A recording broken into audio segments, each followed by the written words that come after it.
Drive in Ooltewah, Tennessee. Thank you for allowing me to share a few comments here. First, in response to a couple of comments that were made, one of the distinguishing factors between a religious or Christian nation in which we live and a non-religious or an atheist nation, such as the Soviet Union, is that a Christian nation allows all to practice whatever their beliefs are, even an atheist. No atheists are persecuted in America. On the contrary, you might consider in a Muslim nation, or as I've traveled to Muslim nations, or in the Soviet Union, Christians were persecuted and even put to death or granted in Jesus' name. So I would remind you of that. I have a few quick comments here. Let me open by reading the First Amendment from the U.S. Constitution, our nation's founding document. Congress shall make no law respecting an establishment of religion or prohibiting the free exercise thereof, or abridging the freedom of speech. Let me also remind each of us that Thomas Jefferson, the man to whom the phrase separation of church and state is attributed to, played no role in the drafting of the First Amendment, as he wasn't even in the United States at the time, but was a diplomat in France. Interestingly enough, not one of the 90 framers of the First Amendment ever mentioned the phrase separation of church and state. And even Jefferson himself, when penning the phrase separation of church and state, when taken in context of his letter to the Danbury Baptist, he was referring to the fact that the government would not limit, restrict, or regulate the free exercise of religion. Let me turn, though, to the controversy that our community has recently been confronted with, the question of whether the public officials should be allowed to pray at governmental meetings. This question about prayer in the public arena is no new issue. Unfortunately, though, it is one about which too many Americans have fallen silent, and they have succumbed to the onslaught of a local few who oppose most or all public references to God and His Son Jesus Christ in any public setting.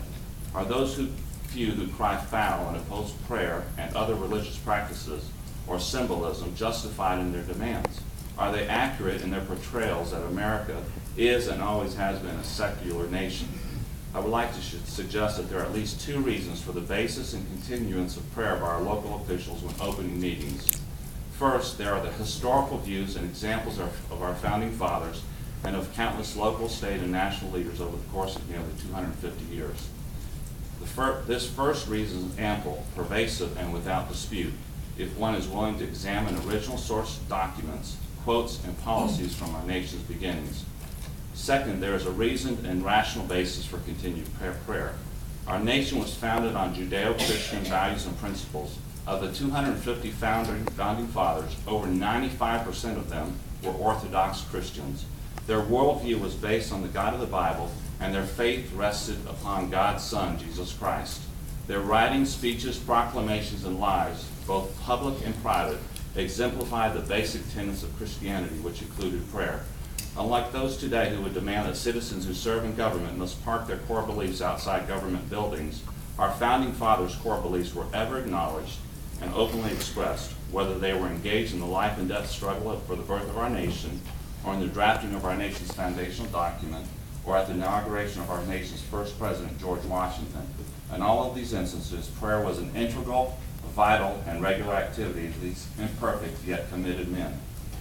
Let me cite just one example of the many hundreds I could cite that illustrate the role that prayer and religion played in these men's lives during their public service. As the founding fathers unanimously selected George Washington as our nation's first president, we see a man who was deeply connected and committed to his spiritual values and convictions as a Christian. In fact, George Washington exemplified his commitment to his Christian values during his inauguration as president in the first public ceremony as our nation's first leader. As referenced by noted historian David Barton, George Washington observed 7 specific religious activities during his inauguration. First, the Bible was used to administer the oath of office. Second, the religious nature of the oath of office, including "So help me God." Third, there were inaugural prayers by the president.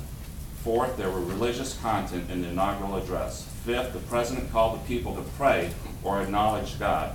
Sixth, inaugural worship services. And seventh, clergy-led inaugural prayers.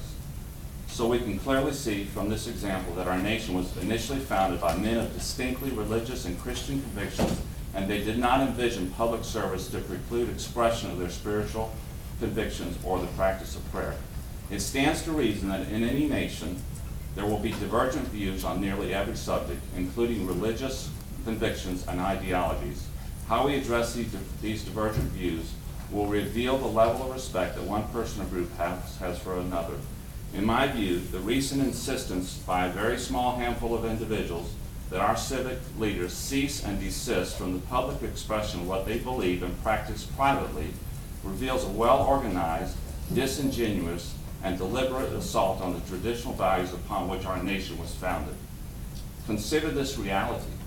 If one doesn't fear God or even believe in God, I would suggest that listening to someone invoking God's name before a body of government should be no more offensive than observing a lunatic speak to some imaginary fantasy friend.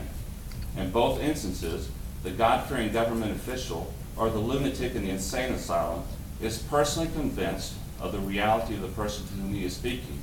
But this personal conviction has no direct or indirect bearing on the